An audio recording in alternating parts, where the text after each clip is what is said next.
you're always, or you're in LA a lot. Drake, Kendrick. Yeah. We literally have just seen a concert in the last couple of days where Kendrick Lamar literally, it feels like a championship parade. Oh yeah. I'm on stream watching this thing, and like it's kind of like I'm like in this weird position because everyone's looking at me. I'm not no neutral fan anymore. I'm like Drake's, like they're looking at me like Drake's right hand man. Never even met Drake. You know what I mean? Oh, you never met him? No. Well, he tried to meet me like 4 times, but like I was always drunk. Like after his concerts, I've gone to his concerts, be like, yo, pull up to like Dave and Buster's. And like I'm with my people already. I'm like, I'm not the guy. Vlad, you know when you get too old to go to after party? Like after the event, I know the event is over at 11, so I get drunk that by 11 I'm going home. Yeah. I don't know that we're still going till 4 a.m. Yeah. So like he's hitting me like Boy Wonders to me, the boy wants you to come to, and like obviously I do want to meet him, like, but still I was just like in those times I was just already inebriated, so I never really like met him like that. But we talk all the time. Anyway, that's not the point. The point is, what do you think about that? Because I felt like I was getting a lot.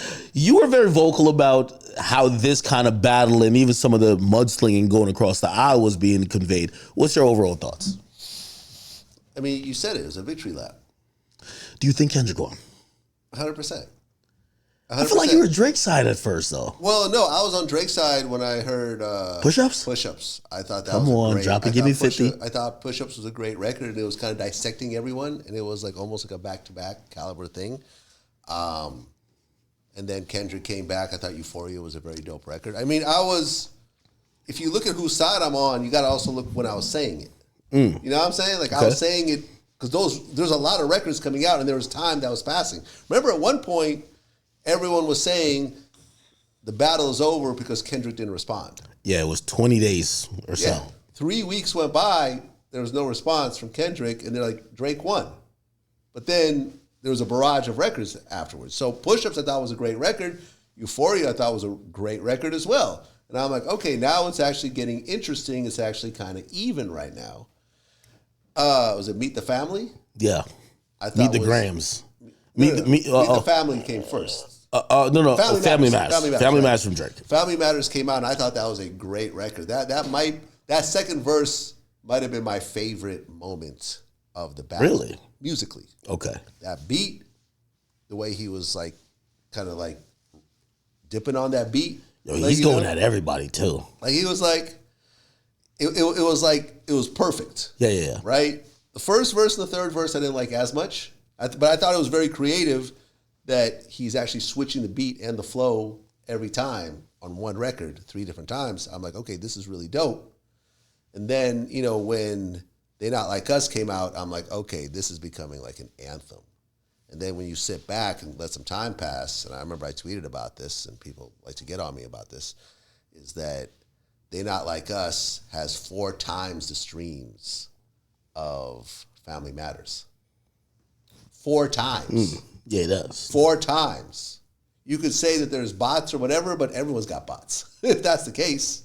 I've been trying to make that point. People ignore me saying that. I'm like, I never just accuse Drake one. Is the only one's got bots. Or I've never just accused one person of just having bots. Everyone's got bots. Bots is built in. It's like we're in a steroid era. Where it's like, everyone's on steroids. Everyone's on steroids, right? So at the end of the day, you can't say that They Not Like Us is not a huge record that's being played everywhere. It's huge, right? Now, if suddenly The Heart Part 6 had 100 million streams, you'd be like, come on. I've never heard that shit anywhere. That was like, I was saying this, like, for example, when Tekashi came back and started dropping records, and those records would get like 100 million streams on YouTube, and it wouldn't even be on the top 50 charts on Spotify. I'm like, these are paid for. You can't have a huge record, a huge piece of content on one platform and not even hit the radar on the other ones. That means that somebody hit with the boss. So someone's not boss necessarily, but it might just be advertising. Okay. Right? You can pay for advertising on all these platforms. But a really organic big record will be everywhere. It'll be big on YouTube. It'll be big on Spotify. It'll be big on TikTok. It'll be big on Snapchat. It'll be big on whatever. You know what I'm saying? So clearly They Not Like Us was the biggest record It became an anthem. This show was a victory lap. It was all big events, one after another. Drake, I felt that after his bodyguard got shot, just went silent. I think you had to, though.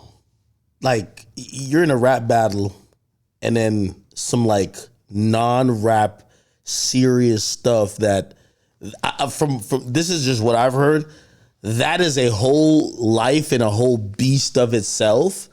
And now you're like, put it like this: how hard is it to, shit? For any media person, I pray you don't have these days where it's like you have to do your job, but you have also turmoil yourself, or you're going through some shit, right? But you have to still do your job, and it's kind of difficult because to stay focused. I think that's what Drake went through a bit, right? Did Drake tell you that there's like more important shit that he has to deal with right now, or something like that? So yeah, and that was probably the shooting.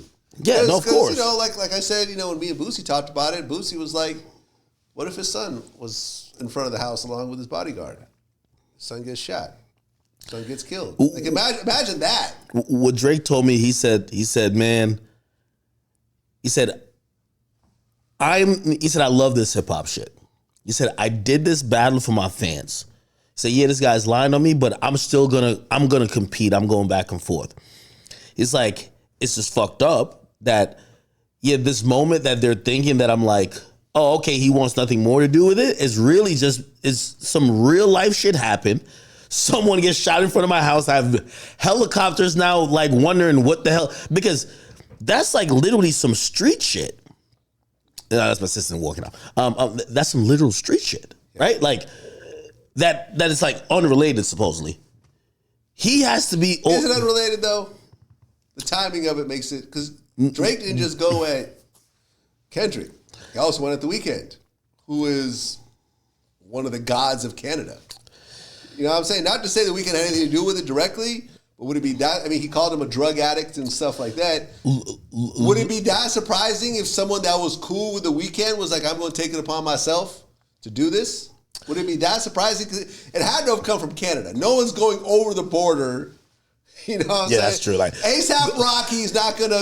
Imagine going to Canada and then finding a gun, because you can't bring a gun to Canada. Yo, who got a gun over here? I got to go to Drake's house and do some shit. Like motherfuckers with ninja stars in front of the house. Hey, I'm gonna be honest. Knives, the rumor I heard, and I want to just say these are unsubstantiated. I have not confirmed these. This is just supposedly talk in the streets that's even bubbled up to the point where I'm internet. Like, so if it gets to me, I'm internet.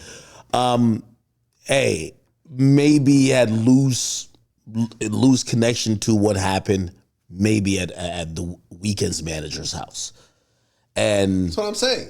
The timing of it can't be a coincidence. It could be, but it probably is. And that there, which fans might look at it wrong, that's not a musical thing. You might look at Drake being a musical artist and The Weeknd as a musical artist.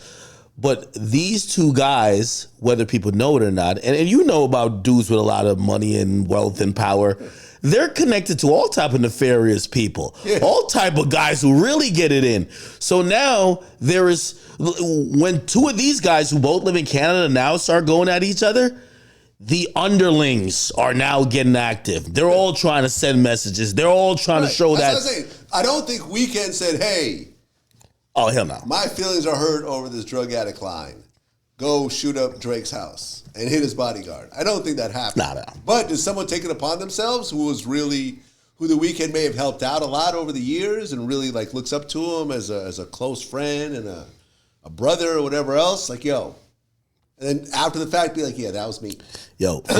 Trust me, like we've all had people. I have people like this that have always offered to do shit for me on my behalf. And I'm like, no. I don't want nothing to do with this shit. Don't do anything. You're not helping me. I'll handle it on my own. I'll leave my sources nameless. Again, I didn't hear that EXO, whether it's the manager or The Weeknd or OVO in terms of Drake, they had anything. They didn't order nothing. They're just figureheads. I hear there was tension brewing beyond this, and that both factions of the street level guys were kind of getting into it. Obviously, the way to make the biggest statement is, let's bring it to your doorsteps. Yeah, they did it. Right? Yeah. Who knows? So, all right. Cool. It's you know what everyone keeps saying? They're like, yo, Act, you got to just admit that Kendrick won. So I'm like, I like the Not Like Us record, but people just want Drake to be out of here. That's not even possible, I believe. Do you think Drake could get Ja Rule? This is my last question on it. I think that in hip hop, 99.999% of the time, in music in general, across all genres, and in hip hop is included in the statement, the height of a person's work in terms of what there is considered their best projects, their most impactful songs, the things that move the needle, always happen in their 20s and their 30s. That once they hit their 40s, their 50s, their 60s, they become more like legacy artists. And I think Drake is fully aware of this. And you could try to hold on to it to the best you can. He's 37. That's what I'm saying. He's turning 38 this year. He's about to turn 40, and you are very hard-pressed to find anyone in any musical genre that continue to rise into their 40s and 50s. Let me bring up a point. Jay had a point. I don't know if we want to consider. He was trying to hold on to it. He said 30's a new 20. Maybe Drake could say 40's a new 20. Of course he can. And then maybe Drake will flip this one on its head. Because there are certain artists that like George Clinton, I think, had his biggest hit with Atomic Dog, like when he was like 41 or something like that. But we're talking about hip hop that is all about youth. But this is Jay's best work, Reasonable Doubt, Blueprint 2. Like, you know what I mean? Like his later projects that he put out, what was the name of that last project he did? The one story of OJ. Oh, 444. 444, right? That was a great project, but I don't think people would put that over Reasonable Doubt. No.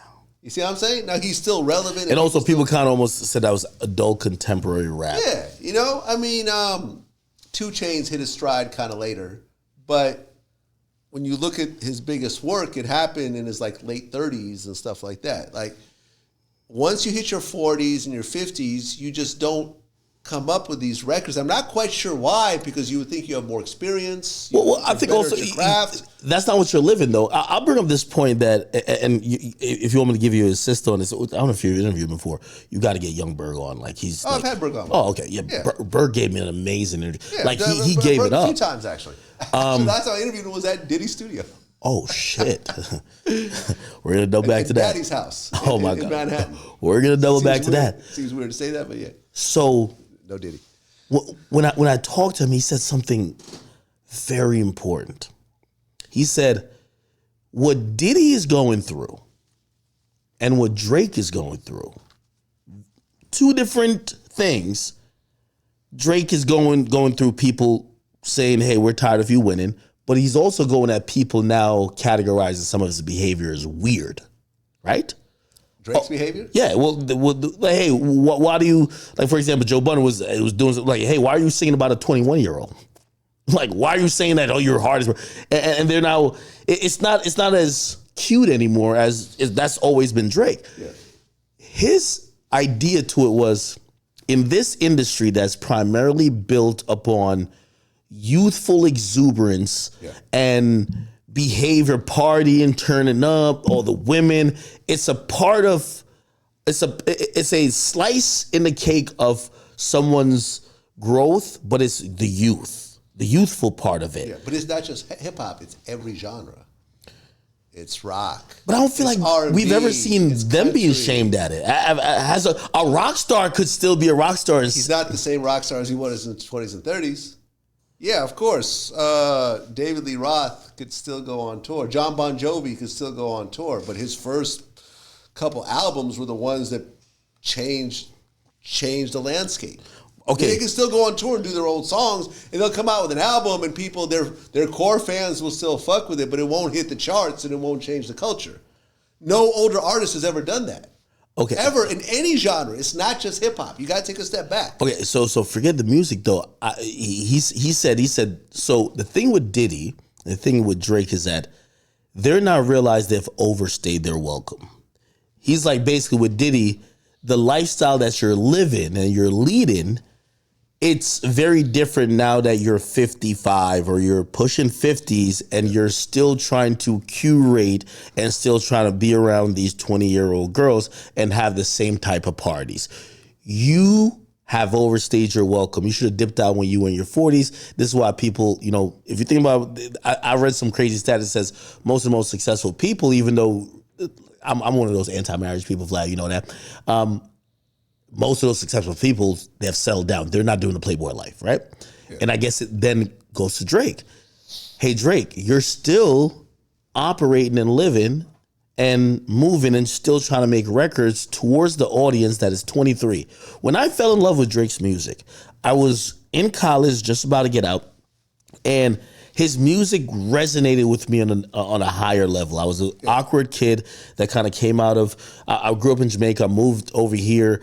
I didn't really have friends that much in high school. I found myself in college because everybody from high school knew each other from kindergarten. In college, everybody came from everywhere. Yeah. So now I was like, okay, I now get to make friends in this and third. And when Drake's music, like some of the awkwardness of, him going through meeting women and this and third, it resonated with me. It was more than the lyrics, right? Okay, I'm in my 30s.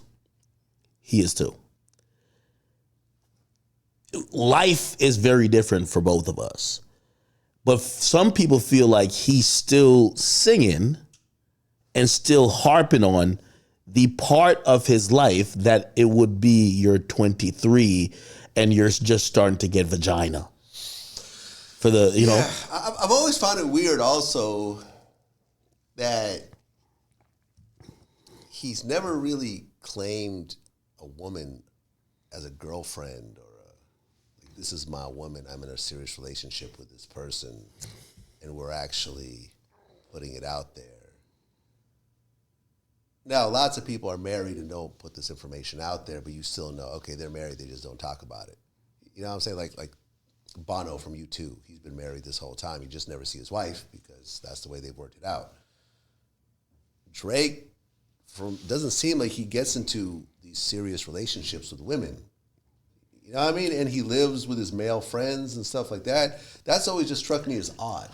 I think that's why people think that he had a misstep. They're like, hey, Drake, you're approaching 40 and you're trying to shame Kendrick for having a family and being engaged. You're trying to shame Pusha T for marrying Virginia Williams. Like, you're shaming them for things that you should be doing. That's like when Kendrick says a line like, I know you call yourself the boy, but I still haven't seen the man.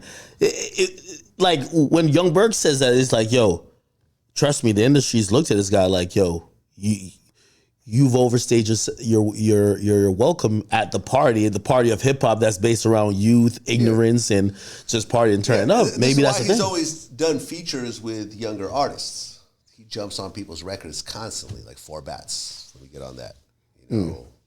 Black Boy JB, let me get on that. Young Blue, let me get on that. You see what I'm saying? Like he and Jay kind of had done the same thing for decades, but yeah, at the end of the day, you haven't really met the mature Drake yet. You still have party Drake, single Drake. Yeah, I got a kid, but I'm not with her. I'm even gonna put Baby Daddy Drake. Yeah, you got Baby Daddy Drake, and he even put out that he'd only knew his baby mother like on 2 or 3 occasions before she got pregnant or something. Like, and it's also like he got a girl pregnant who was basically a naked Instagram model, right? Who did like softcore porn and stuff like that. That's very different than Jay-Z marrying Beyonce, Swizz Beatz marrying Alicia. Like these are actual power moves and like big kind of mature. I think that's why he resents A$AP Rocky. I think he wanted that to be Rihanna for him. I'm sure, yeah. A$AP Rocky and Rihanna, 2 very successful people who, although they're not married, they now have 2 kids together and you always see them together and they're a unit. That's to be admired, right? Diddy, from everyone I've talked to, has never gotten married because he loves his money too much and he can't bear to part with any of his money to a potential wife, even though he'll have 3 kids with her, like a Kim Porter. You see what I'm saying? So it's, obviously he's living the way he wants to live, and that's cool. But from the outside looking in, it's not something that people admire in the same way that a Jay or a Swizz get admired for. Like they actually, DDG and Halle Bailey. Bailey. Like Hey, by the way, this is dope. Like people admire this.